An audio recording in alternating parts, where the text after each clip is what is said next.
Good evening. Welcome to News at 10 on BBC News. I am Oyeshiku Folake. Headlines: Environmental crisis sparks protest in Igondo, Ikotun. Refuse heaps overwhelm areas near council secretariats. Lagos State clamps down on roadside trading. Bad roads and security concerns persists. Ritual sacrifice dumping raises public health fears. The Lagos State government has begun the handover of 180 newly completed shops at the Alabarago Transnational Market. Ali Mosho budgets 8.81 billion.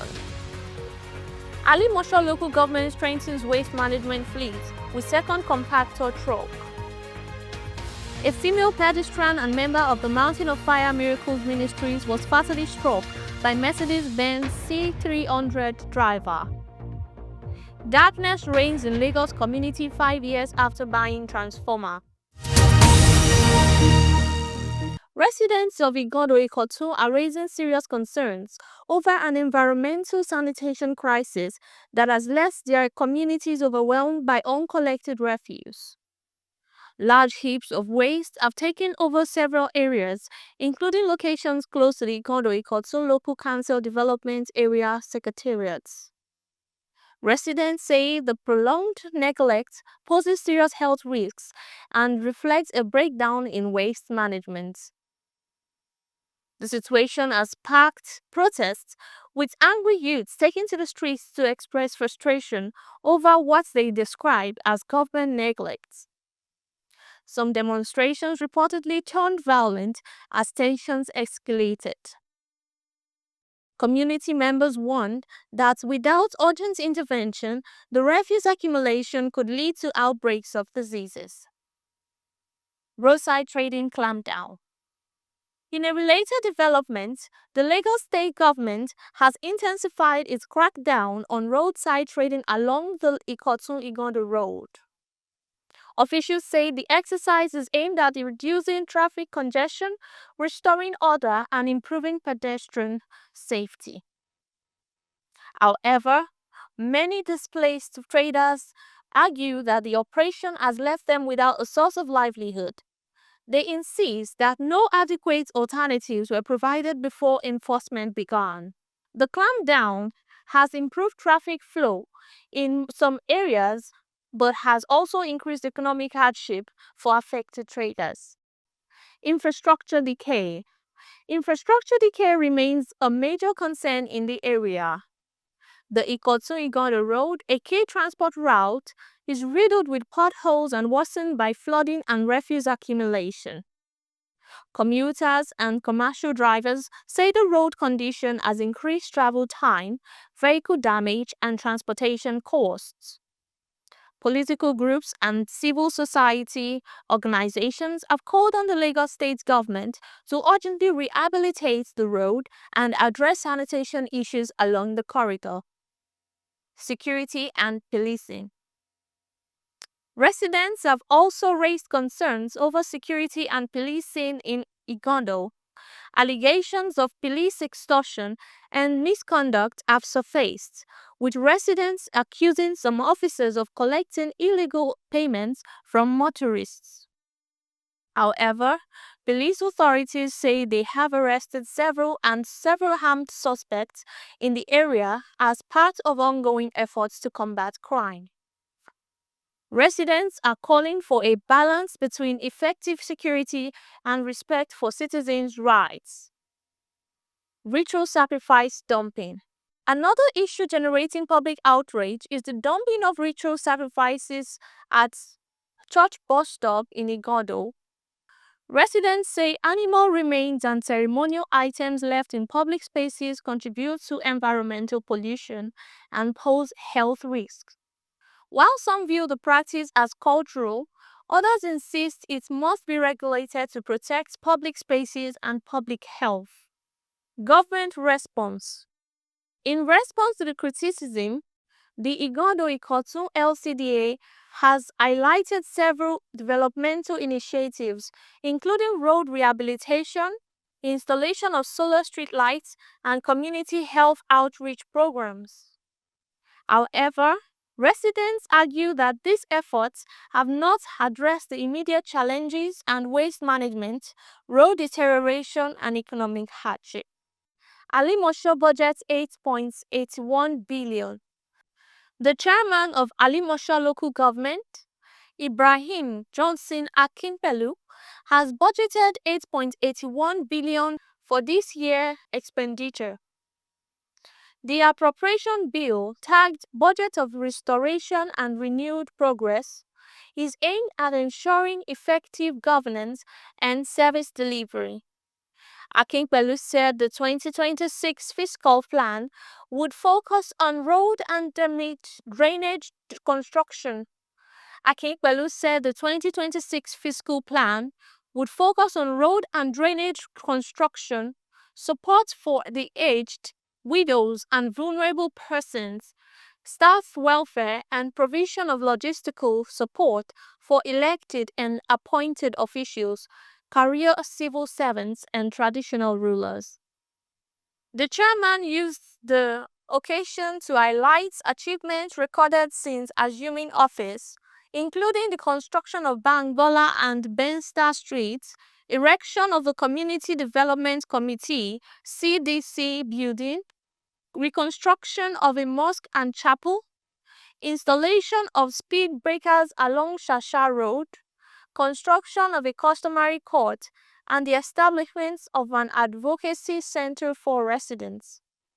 Other interventions, he said, include the construction of public toilets, distribution of 600 free GCE forms, the introduction of a monthly 50% subsidized food sales program, Onje Alimosho, improved staff welfare, and the ongoing reconstruction of Old Ipaja Road, construction of Sekoni Street, Alagunton, Iyano Ipaja, ongoing construction of Kasali Alison Street, Orisumibare, 100,000 cash empowerment to 500 residents of Alimosho local government area, and others.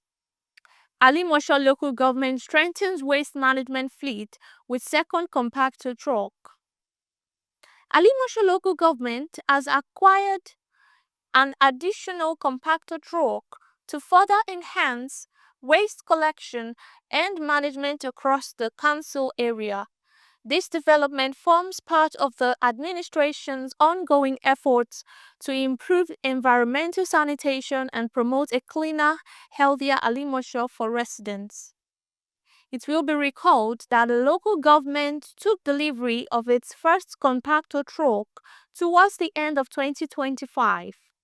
With the acquisition of a second truck, the council is expanding the coverage and efficiency of waste evacuation, ensuring that more communities benefit from regular and timely refuse collection. As a government, we owe it to our people to fulfill all our campaign promises, part of which is maintaining a cleaner Alimosho. This is one of the promises we are fulfilling, among several others we made during the electioneering, the chairman stated. He further assured residents that the council would continue to prioritize service delivery and people-oriented projects.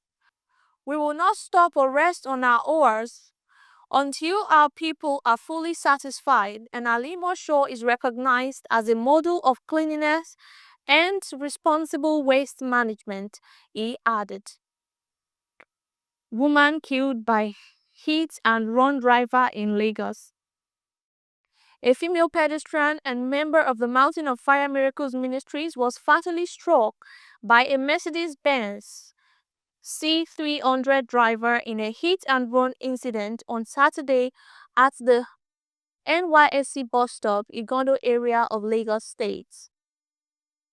As reported by Vanguard, the victim was reportedly on her way to a worship service at MFM Church Igondo when this accident occurred. Confirming the incident, the Lagos State Traffic Management Authority said its personnel responded swiftly. Upon receipt of distress alerts, LASTMA personnel stationed along the Igondo axis responded with commendable alacrity and operational proficiency. Darkness reigns in Lagos community 5 years after buying transformer. At Okofilin in Igondo area of Lagos State, a silent transformer stands as a symbol of both hope and frustration. Purchased in 2020 through communal contributions, the equipment was meant to end nearly 2 decades of erratic electricity supply for thousands of residents in Alimosho local government area. 5 years later, the transformer remains unused, while households and businesses continue to depend on an aging, overloaded unit prone to frequent breakdowns. For residents, the irony is painful. They bought their own solution, yet remain trapped in the darkness. For years, residents under the Ultimate Community Development Association (CDA) had pleaded with the Ikeja Electricity Distribution Company (IKEDC) to provide a new transformer to ease pressure on the existing one, which has been in use for almost 2 decades. When those appeals yielded no results, the community took matters into their own hands. The decades-old overloaded transformer, according to Lawal Sulaiman, chairman of the CDA, who served by 11 Igondo INJ T1 New Igondo feeder, said the decision was driven by desperation. This is 2026. The transformer we are managing is almost 20 years old and badly overloaded, he told Business Day. That is why we decided to help ourselves and buy a relief transformer. Residents pulled funds, purchased the transformer and completed installation, believing IKEDC would energize it once regulatory procedures were completed. Instead, the equipment has remained idle for 5 years due to administrative and technical bottlenecks. Nike Babatunde, who once ran a drinks business, said rising generator costs forced her to shut down.